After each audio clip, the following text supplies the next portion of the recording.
You are watching Eklavya Media Vision.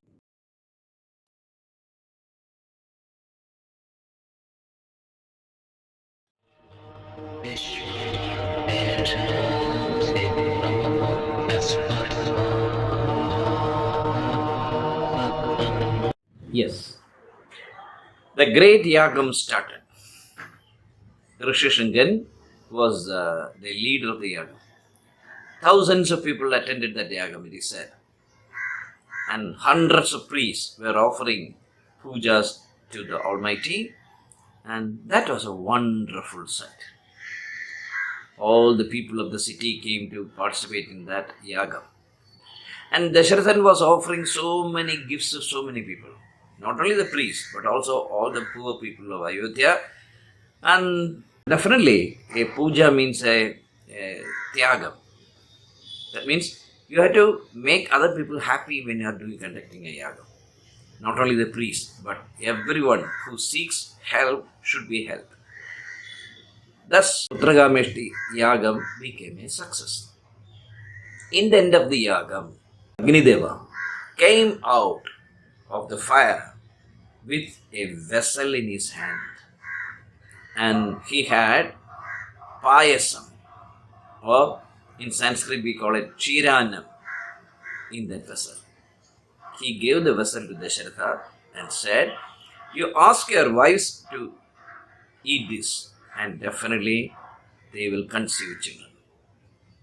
Dasharatha was in the seventh cloud. He was very happy, and he offered a part of the payasam to his senior wife, Kausalya, and then Kaikeyi was standing next to him. He offered the other half to Kaikeyi.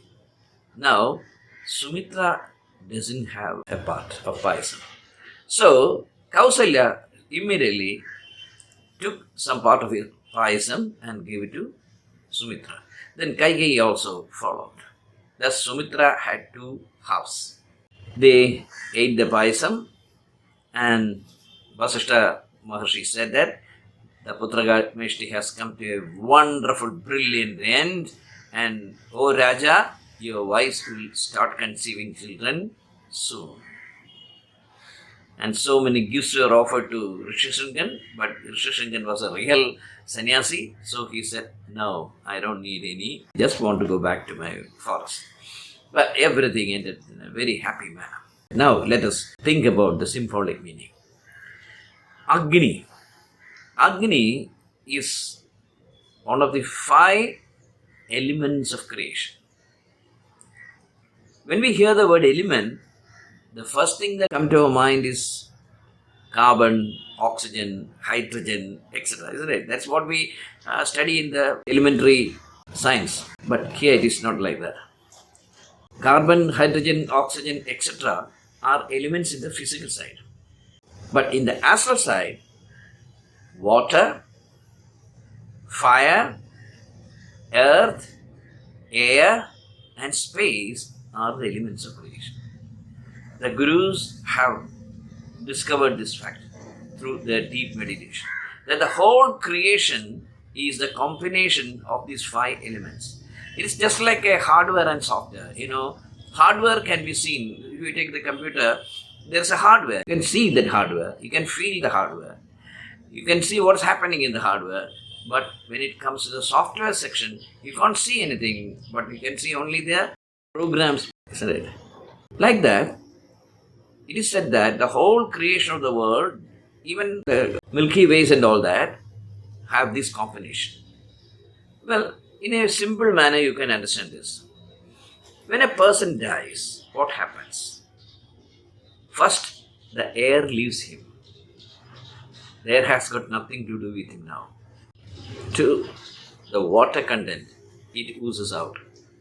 3, the fire, that goes out. Then, when we put the body into a fire, then the earth goes up. Earth is one of the elements, and what you have in the body comes from earth, isn't it? Actually, it comes from the sun. All the atoms that you and I have in this world comes from the earth, and this earth comes from the sun, and so we can say that we all belong to the Surya Vamsha. That's why we have Surya Namaskara in the morning. Well, so the earth goes out. Then, what about space? Yes.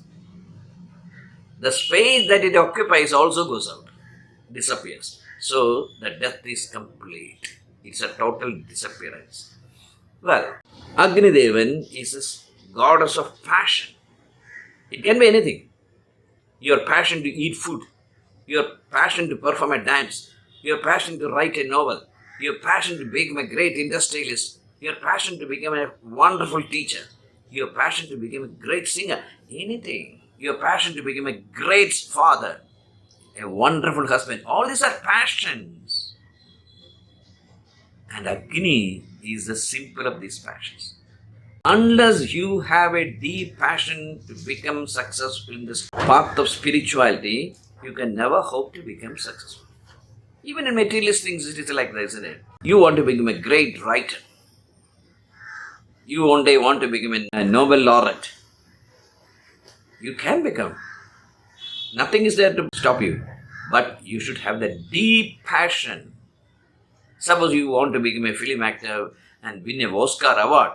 You can. But that deep passion should work in you. And suppose you want to become a very rich person, that passion should be there. So, that is Agni. And that's a purifying force also, isn't it? Unless you have a deep passion, you can become nothing in this life. Well, so a sadhaka should have this passion first. They said that he didn't have a child because he didn't have that ambition. He was crying, right? But he didn't have that ambition. Now, Vasishtha conducted the Putragamishta Yagam, and now Rishyasringan came and he motivated him, and now Dasharatha has children. This motivation is absolutely essential. What did Agni give? He gave Kshiranam. Kshira means milk. Annam means rice. So it's a combination of milk and annam. Annad bhavanti bhudani. That's what you hear about annam in Bhagavad Gita. It is from annam that all the elements come.